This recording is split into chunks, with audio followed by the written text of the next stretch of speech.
les grandes stars occidentales, des grandes actrices, de grands acteurs américains, italiens, français, chanter et danser avec qui? Avec Vladimir Poutine, micro en main, qui lui-même pousse la chansonnette. Embrassons-nous Folleville.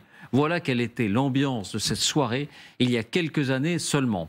La question qu'on va poser évidemment, c'est est-ce que ça reflète l'aveuglement collectif dont nous avons, je dirais pas tous, mais dont beaucoup ont été le sujet, ou bien est-ce qu'il faut s'abstenir de regarder le passé, même récent, parce que ce sont des images quand même relativement récentes que vous allez découvrir. Est-ce qu'il faut s'abstenir de regarder le passé avec les lunettes d'aujourd'hui? D'abord, voyons de quoi il s'agit.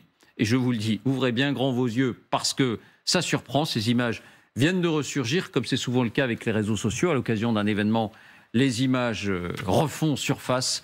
Voici les indispensables avec Quentin Bérichel. Bonsoir Quentin. Bonsoir David. Bonsoir. Alors racontez-nous ce moment qui a des parfums d'irréalité aujourd'hui. Eh bien, nous sommes le 10 décembre 2010. Il y a plus de 12 ans donc, avec, point important, Vladimir Poutine qui est alors Premier ministre. Il a dû céder sa place 2 ans plus tôt à Dimitri Medvedev pour des raisons constitutionnelles. Nous sommes donc à Saint-Pétersbourg. Il reste l'homme fort de la Russie. Mais il reste l'homme, le vrai chef de la Russie. L'événement que vous allez découvrir, c'est une soirée caritative au profit d'enfants atteints du cancer. Plusieurs centaines de personnes sont invitées pour l'événement. Et parmi ces personnes, le gratin d'Hollywood. Regardez, on y reconnaît par exemple Sharon Stone, la voici, Kevin Costner également, Kurt Russell ou encore Mickey Rourke, l'actrice italienne également, Ornella Muti est présente.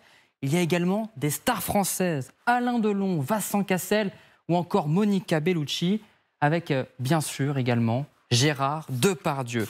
La soirée bat son plein, ça chante, ça danse, ça tape dans les mains, jusqu'au moment phare de la soirée. Vladimir Poutine, vous allez voir, prend le micro et d'un ton badin, il annonce à son auditoire qu'il va jouer du piano. Regardez la séquence. Я, как и подавляющее большинство людей, не умею ни петь, ни играть, но люблю это делать.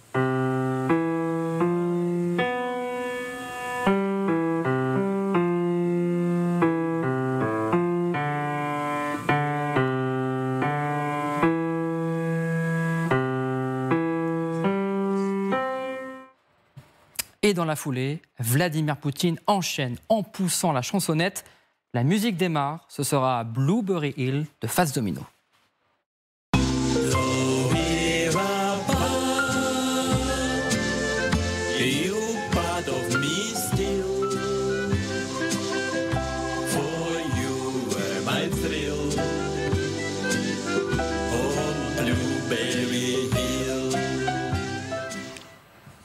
Surprise totale chez les invités, stars invités qui applaudissent à tout rompre. Regardez, Gérard Depardieu ou encore Vincent Cassel rient aux éclats avec Alain Delon. Ils semblent apprécier la performance.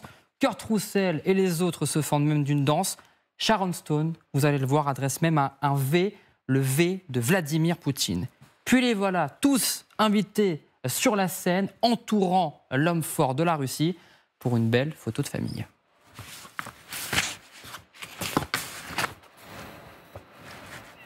Alors, il n'y a plus de son, on n'entend plus le son, mais on va revoir de toute façon la séquence. Quand vous visionnez ces images, on est en 2010, il faut se remettre un peu 2010 en tête. En 2008, la Russie a mené une guerre en Géorgie. Elle a attaqué un État voisin. Une guerre toujours larvée d'ailleurs, qui n'est pas résolue. En même temps, on peut dire aussi, Barack Obama a été élu en 2008. Et en 2008, qu'est-ce qu'il a fait? Il a tendu la main, lui aussi, à Vladimir Poutine. Donc il faut avoir tous ces éléments en tête. Et quand vous voyez cela, est-ce que vous dites, ça n'était pas le même Vladimir Poutine et on avait des raisons d'aller l'applaudir, même si ces stars, ça n'est pas un secret d'État que de le dire, elles sont rémunérées pour ce genre de soirée.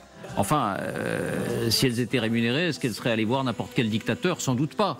Donc elles ont aussi fait le choix d'y aller, d'applaudir, de s'amuser là-bas. Est-ce que vous vous dites qu'il y a eu un immense aveuglement collectif ou bien, attention, attention, il ne faut pas juger hier avec les yeux d'aujourd'hui? Alors, Galia, allez-y, vous avez retrouvé votre voix. Écoutez, en fait, l'Occident aurait pu ne pas être aveuglé parce que c'est le même homme qui a été le chef du KGB, pardon, FSB.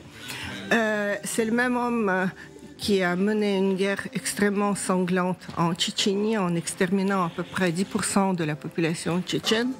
C'est le même homme qui a prononcé un discours très anti-occidental en 2007 lors de la conférence de la sécurité internationale à Munich. Et bien sûr, c'est le même homme, comme vous l'avez dit, David, qui a mené la guerre en Géorgie, lui amputant 20% du territoire national. Donc on a fait preuve d'aveuglement. En même temps, c'est vrai qu'en 2009, Barack Obama, qui est prix Nobel de la paix, tout à fait avec sa fonction, lui a proposé un reset. Et n'oublions surtout pas que c'est une année aussi, 2010, quand Poutine est, comme cela a été dit, Premier ministre et non président. Et le président est Medvedev, qui à l'époque joue le rôle d'un libéral en qui pratiquement tous les gouvernements occidentaux, ou presque, mettent leurs espoirs d'un changement de cap de la Russie. Et donc, voilà, c'est tout à la fois. On devrait être plus vigilant. Aujourd'hui, j'ai vu plusieurs fois... Non, là, attendez, vous nous dites... vous n'êtes pas... On connaît vos origines, Galia, mais on pourrait dire que vous êtes un peu normande. Vous nous dites oui, en même temps un peu oui, et en même temps un peu non. Est-ce que vous auriez été applaudir Poutine? Non, jamais, jamais. En 2006... c'est sûrement sur son ordre, et en tout cas avec sa connaissance, qu'a été assassinée la journaliste qui était mon amie personnelle, Anna Politkovskaya. Moi, je n'aurais pas serré la main de Poutine. Mais, je dis encore une fois, c'était une conjoncture un peu exceptionnelle quand il y avait un espoir totalement faux et basé sur un faux calcul que la Russie pourrait se réformer, se rapprocher de l'Occident, etc. C'est pendant ces années-là que la Russie a pu acquérir beaucoup d'armements qu'elle utilise aujourd'hui, et rendons aussi hommage à notre ex-président François Hollande, qui finalement n'a pas livré de navires à l'armée russe. Général Delors. Et vous, quand vous voyez ces images? Moi, je pense que c'est exactement le même homme. Hein. C'est exactement le même homme, mais le monde n'était pas le même. Les États-Unis d'Amérique étaient la superpuissance. La Russie était beaucoup plus faible. La Chine était en plein développement, mais n'était pas au niveau de 2023. Donc le monde n'est pas du tout le même. Mais l'homme est toujours le même. Alors cet homme, il n'est pas arrivé là par hasard non plus. Il a des capacités. Et donc vous dites que c'était inconséquent de lui ouvrir les bras à ce point-là? C'est conséquent, en tout cas ça paraît évident maintenant, bien entendu. Enfin, n'oublions pas que les stars vont quand même là où il y a de la lumière et parfois un peu d'argent aussi. Oui, mais écoutez Joe Biden à l'époque. Joe Biden à l'époque, il est vice-président des États-Unis. C'était le vice-président de Barack Obama. Écoutez ce qu'il dit tout juste un an après ces images-là de Vladimir Poutine. The very good news is the president and I agree 100% on the need to continue to establish closer and closer relationships with Russia. Montage Marion Désert. Jean-Dominique. Oui, la question qui est posée, c'est est-ce qu'on a eu tort d'essayer d'avoir de bonnes relations avec Vladimir Poutine et avec la Russie? Parce qu'on a essayé. Moi, je pense qu'on n'a pas eu tort d'essayer. Alors, ça passe par des fiestas comme ça. Ça a peut-être passé par beaucoup d'échanges économiques. Ça a passé un moment, Galia le rappelait. À la même époque, la France de Nicolas Sarkozy vendait des navires de guerre non seulement avait vendu, puisque les marins russes étaient déjà à Saint-Nazaire pour apprendre à s'en servir à cette époque-là. Donc, est-ce qu'on a eu tort d'essayer? Non. Le problème, c'est que ça n'a pas marché. Alors, est-ce qu'on porte une part de responsabilité dans cet échec? Ça, on en discutera une fois que la guerre sera finie. Aujourd'hui, on ne peut pas parler de ça. Mais évidemment, la principale responsabilité, c'est qu'en face, ils n'ont pas voulu. Vladimir Poutine s'est radicalisé jusqu'à 2014, envahir son voisin, et évidemment, l'année dernière, avec l'opération d'invasion de grande ampleur. Donc, mais est-ce qu'on avait tort de croire qu'il était possible d'avoir la paix, d'avoir une architecture de confiance et de sécurité, pour reprendre les mots du président Macron? Il avait raison d'essayer. Ça n'a pas marché. Donc maintenant, il faut en tirer les conclusions. Mais rétrospectivement... C'est trop facile, vous dites c'est trop facile. Voilà. On n'est pas russe, contrairement à Gallia, on n'est pas russe, nous. Et donc, il fallait qu'on se... Voilà, qu'est-ce qu'il fallait qu'on fasse? Qu'on dise, de toute façon, ce sera la guerre, il ne faut pas lui parler. Dans 12 ans, ce sera la guerre avec lui. Non, on a eu raison. Mais ça n'a pas marché. Et donc, effectivement, tous les gens qui disent « Ah oui, mais ça ne pouvait pas marcher », bah oui, peut-être avait-il raison, mais on ne pouvait pas le savoir à l'époque. Eric ? À l'époque, effectivement, l'idée de l'Occident était de raccrocher la Russie presque au bloc occidental. C'est-à-dire que la CIA avait bien identifié déjà à l'époque que l'affrontement réel, comme vous le disiez, ça serait avec la Chine. Et donc l'idée était de récupérer la Russie en s'appuyant sur l'histoire commune de la Russie avec l'Europe, puisque finalement c'est presque une nation européenne, la Russie. Quand on regarde l'histoire, il y a énormément d'interactions. Et donc l'idée était de vraiment récupérer ce partenaire comme un partenaire constructif dans la perspective de l'affrontement avec la Chine plus tard. Et évidemment, ça a été un échec. Mais Emmanuel Macron... Il fallait essayer. Oui, vous parlez d'Emmanuel Macron. Oui. Regardez ces images bien plus tard. Tout à fait. Lui le dit dans Versailles. C'est que... il accueille Vladimir Poutine à Versailles. Pour lui, Poutine a changé. Oui. C'est-à-dire que pour lui, Vladimir Poutine, s'il a toujours été froid et capable de donner des ordres qui impliquent la mort de milliers ou dizaines de milliers de personnes, aujourd'hui, il est devenu paranoïaque, il est devenu complètement fermé, etc. Donc l'homme a peut-être changé. Oui, mais Gallia, elle vous dit, il y avait Anna Politkovskaya, il y avait ce qui s'était passé en Tchétchénie, il y avait la Géorgie. Bien sûr. Bon. Et il y avait son discours anti-occidental qui a été le programme. C'était un discours programmatique. Mais il ne fallait pas essayer, Gallia. Il ne fallait pas essayer. Écoutez, moi je pense qu'il fallait essayer d'abord d'être un peu plus ferme, d'infliger des sanctions avec la Géorgie.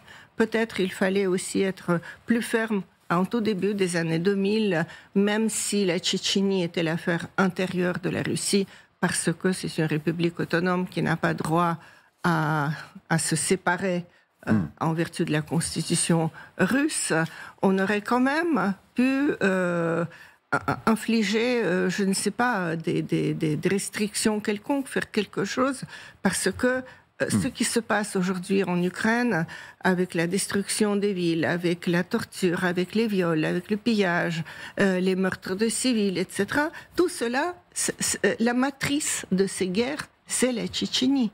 Vous voyez? Et donc, je pense qu'il ne faut pas donner comme ça crédit à quelqu'un qui ne le mérite probablement pas. La seule chose qui excuse un tout petit peu cette attitude, c'est que le président, à ce moment-là, était Medvedev, et il y avait une méprise totale sur la personnalité de Medvedev, mais en fait, on ne savait rien de lui. Il se comportait en président libéral, il affichait des intentions libérales. Voilà. Et je me souviens, j'ai eu une fois l'occasion de dîner à un petit comité avec Bernard Kouchner, qui était à l'époque ministre des Affaires étrangères, et il disait, j'étais ensemble avec André Glucksmann, et il nous disait, mais vous ne comprenez rien, c'est Medvedev l'avenir de la Russie. Il va aller au deuxième mandat et la Russie sera transformée. C'était à peu près ça, si mon souvenir est bon. Et il n'était pas le seul, Bernard Kouchner. C'était la croyance de la plupart des dirigeants occidentaux. Et donc, Poutine semblait en quelque sorte, il est le Premier ministre, il est un peu has-been, ce qui était totalement faux. Ensuite, par exemple, il a reconnu lui-même dans un entretien que le plan d'envahir la Géorgie était prêt depuis 2006 et que c'était lui et pas Medvedev, en réalité, qui a déclenché ça. Seuls ceux qui ne parlent pas ne se trompent pas. Seuls ceux qui n'agissent pas ne se trompent pas, comme on dit.